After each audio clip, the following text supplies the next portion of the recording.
by John Stone himself. The inn was originally named Railroad House. It was a huge hit among all the travelers because the railroad is right there. Great meal. There's the railroad, folks! There it is! A girl died while being sick at the inn, and everyone says that she haunts the place still today. Another story about John Stone's is there was a card game played with John Stone and another Ashland local who was accused of cheating in the card game, and John Stone hit him over the head with part of his gun, which killed him by accident. And they swore never to speak of it again, and they hid the body. It also has really good food.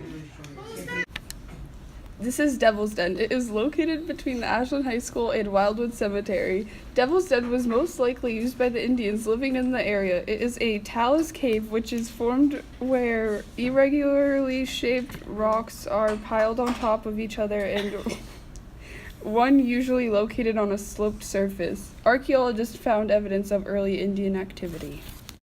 Courtney, you can go on top of it. This cannon is from the Civil War. It can shoot a cannonball up to 1.8 miles.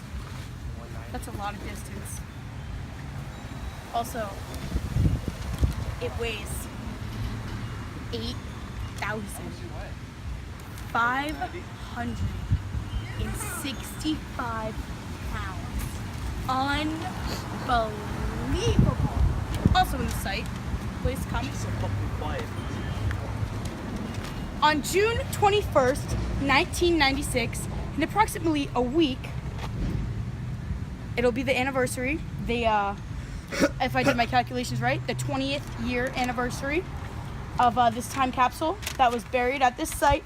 I'll read it right now. On June 21st, 1996, a time capsule was buried at this site as part of Ashland's 150th anniversary celebration.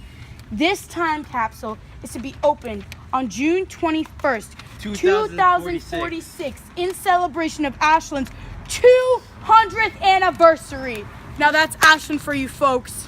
Get to this cannon, check it out. It's impressive. Thank you. Ashland also has a state park that is 472 acres, including a 157-acre reservoir. It was established in 1947 and is now managed by the Massachusetts Department of Conservation. The reservoir itself was completed in 1895, and it has a large dam on the side. Over the dam is only part of the 3.2-mile-long hiking trail that wraps all the way around the whole reservoir. The park is also dog-friendly, and you can go swimming on the beach, hiking, grilling, or boating. This is Marathon Park. The marathon started here from 1897 to 1923, then it was moved to Hopkinton. The original starting line is still there. The original marathon was 24.5 miles. The first winner was John J. McDermott. He finished in 2 hours, 55 minutes, and 10 seconds. Kitty Fenwell is in fire protection technology for commercial industries. It is a global leader in fire protection, protecting people, property, and processes from fire hazards. The fire protection solutions include intelligent smoke and heat detectors, conventional and networked system controls, and the largest portfolio of fire suppression agents in the industry. It is very helpful. Another important business/industry in our town is Solar Flare.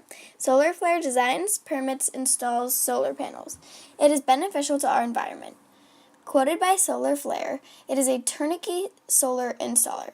They design, permit, install, and commission our projects from start to finish. Ashland's type of government is open town meeting, which allows eligible voters to meet and vote. They are common in small New England towns. Ashland is a great place to live because the trains here bring you right into Boston, so it's so convenient. Ashland schools are ranked 34th in Massachusetts, so your kids will be very highly educated.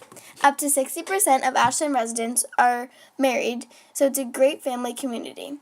And only 3.9% of people here are unemployed. This is your dad. You asked me the question of what it was like to be a lifelong resident of Ashland, so I thought I'd send you a quick video. Being a lifelong resident of Ashland is awesome. Small town, quaint, everybody knows everybody, one high school, You can get from one side of town to the other in a couple minutes. Absolutely fantastic. Much better than being in a huge city where nobody knows anybody. Some of the other things that I thought were always great about living in Ashland were the first electric clock was made in Ashland, so that's always good. I think some of the other pieces that I would say, especially coaching in the town for 10 plus years like I did, I think one of the great things was people truly cared about other people. I've been in larger cities, larger towns, and it's too big. You just can't get to know everybody, so you can't get to care about everybody. Ashland's not like that. It's one of the benefits of being from a small town. I think some of the other things that I've always enjoyed is some of the people that I know in town now were there when my father grew up in Ashland and his father grew up in Ashland. So you see a lot of legacy families in town. That's always a great thing as well. I hope this helped. I love you very much. Good luck on your project. I'm sure you'll get an A.